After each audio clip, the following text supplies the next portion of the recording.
Interview. Hey everybody, Sean McKinn is here alongside Cliff Bleszinski from Epic, who's here to tell us about one of their new games called Bulletstorm. Cliff, how you doing? I'm great, how are you? I'm doing well. Cliff, if I had to describe the game in 2 words, it would be absolutely ridiculous. I'm hoping that your description might be a little bit more helpful than mine. I'm still trying to process everything that's going on there. Well, I think in this world we have about 140 characters to express ourselves, so I think I like to describe it as kind of the burnout of shooters with a little bit of Duke Nukem and a little bit of Firefly/Serenity thrown in the mix.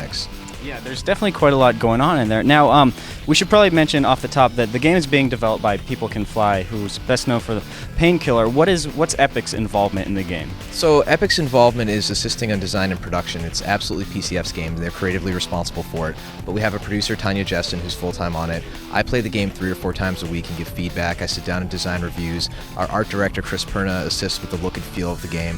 And our technical artists and our programmers have made numerous trips over to Warsaw to make sure that PCF really has the latest and greatest kind of leg up to make sure that they know how to use the engine and that they can make the engine sing. Now, let's go back. Earlier I mentioned that I'm still having trouble processing the game. Let's talk about what it is that makes this game unique, because there's a lot. Let's talk about some of the mechanics in there that makes it special among first-person shooters. Yeah, absolutely. When initially people hear you're making a first-person shooter, they're like, oh, it's another shooter, whatever. But when you sit down and you see Bulletstorm in motion and you see the verbiage that we've added to the shooter, right? And in other games, in Gears, you take cover, you curb stomp, you roadie run, you do things like that. In Bulletstorm, you not only shoot, but you have the ability to kick people and kick them up in the air with your foot, or do a slide like Mega Man into them and then send them flying up in the air, or use your energy leash to kind of pull them around. When you combine that with the unique weaponry in the game, you suddenly start winding up with this new way that you can toy with your enemies, kind of like a cat playing with a mouse before it takes it out.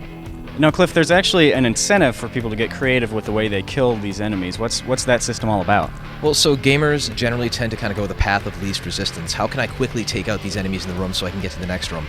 In Bulletstorm, we found ways to positively motivate you to toy with your enemies, like playing with your food, right? So you don't want to just shoot the enemy in the chest to knock them over. Maybe go with a headshot, or then kick them up in the air and then use your leash to kind of pull them back towards you, kick them back out into a giant cacti. Or tie them up with an explosive flail and then launch them into a bunch of enemies, launch them up into the air with your leash, and then explode them all to get like a 4th of July award, right? And once you have these points, you can use them to purchase cooler new tools for your body as well as your weaponry. Yeah, let's talk about some of those weapons, particularly the flail gun. This is one that shoots 2 grenades chained together. What does that mean in gameplay terms? What kind of things can you do with that? Well, the flail is a kind of a combination of a bolo, right? You have 2 grenades with a chain lashed between them that you launch at foes. You can wrap it around environments. You can wrap it around enemies' legs, their chest, their neck, and suddenly you have this ability to kind of paralyze your enemy and go, what do I want to do with it? And then you wind up having this kind of billiard-style shot that you can set up, and then you can start kicking them into other enemies. You can lay traps and then have them all land in the trap and kind of figure out what your Rube Goldberg device of death is going to be. It's kind of like Final Destination with guns.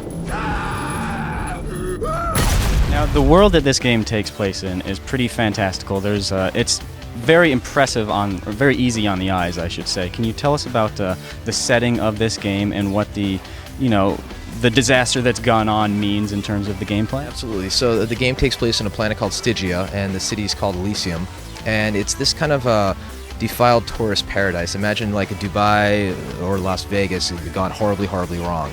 And the majority of the people who are left behind have gone feral or have turned into mutants. The plant life is completely overgrown, so you have giant Venus flytraps and enormous cacti that you can conveniently kick your enemies into. And so the planet itself is also an enemy, and throughout the game, the environment will kind of shift and change to kind of adjust and find new and interesting ways to kill you. Cliff, I've got to say, it's a very ridiculous, impressive, and very insane world, all in a good way. Is that rubbing off on you guys over there at Epic? Well, the thing about Gears is Gears certainly has its kind of tongue-in-cheek chainsaw and one-liners of dialogue, but Gears also has these moments where they're very poignant that we have to agonize over. The Dom and Maria situation in Gears 2 and some of the cool stuff that we're alluding to with Gears 3. But right now, working with PCF, it's kind of fun to just say, screw it, let's just make something that's crazy and fun and go for it, and that's what they're getting.